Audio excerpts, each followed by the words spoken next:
छत्रपती शिवाजी महाराज की।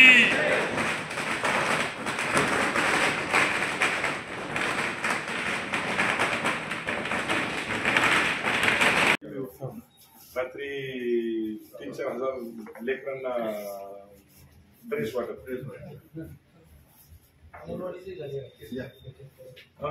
निवडणुकीमध्ये आमचे नेते आदरणीय भाऊराव पाटील गोरेगावकर हे शिवसेनेमध्ये आल्यामुळे आमची दुगणी ताकद या ठिकाणी वाढलेली आहे। मी मागच्या वेळेसही सांगितलं होतं आणि यावेळेसही सांगितलं की शिवसेना ही स्वबळावरती निवडणूक लढवणार आहे।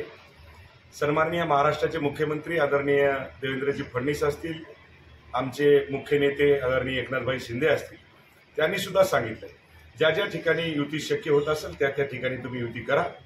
पण मला असं वाटते की युती केल्याच्या नंतर कार्यकर्त्यावरती अन्याय होतो, कारण की जागा एक असती, शिवसेनेकडे 5 कार्यकर्ते असतात, भाजपकडे 5 कार्यकर्ते असतात आणि आम्ही तुम्हाला सांगतो की कार्यकर्त्याला न्याय देऊ शकत नाही।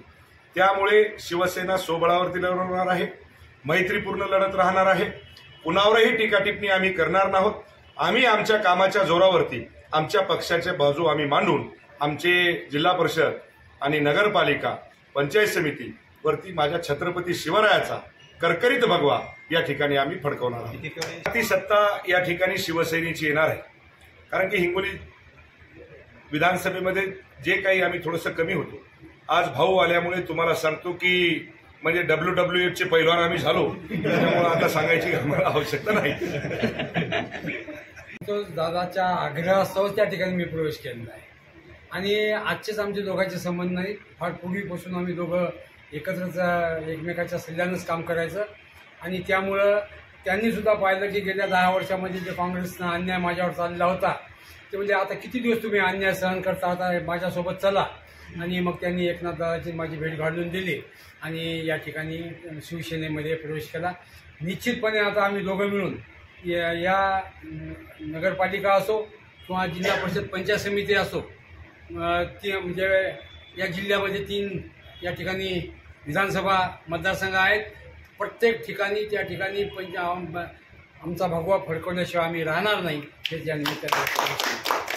त्या ठिकाणी पहिलंच पाहायचं काही काम नव्हतं, कळमनुरी एक हाती सत्ता संतोष दादाची यायचीच। आता हिंगोलीमध्ये सुद्धा आम्ही दोघंजण मिळून एक हाती सत्ता या ठिकाणी भगवायची आणल्याशिवाय राहणार नाही। दोघं मिळून अजून एकनाथ दादाचे हात आम्ही मजबूत केल्याशिवाय राहणार नाही। आम्हाला त्यांना या महाराष्ट्राचा नेता म्हणून या ठिकाणी पाहायचं। यामध्ये मी गेलो असणार म्हणजे आम्ही तुम्हाला कसं बोलणार। आज आम्ही प्रवेश यासाठी केला की उद्या कार्यकर्त्याची निवडणूक, नगरपालिका असो, पंचायत समिती असो, जिल्हा परिषद असो, ही कार्यकर्त्याची निवडणूक। माझ्या निवडणुकीला अजून आता 4 वर्ष बाकी आहेत आणि त्यावेळेसही आम्ही दाखवून देऊ की हिंगोली विधानसभेवरती शिवसेनेचाच भगवा राहणार।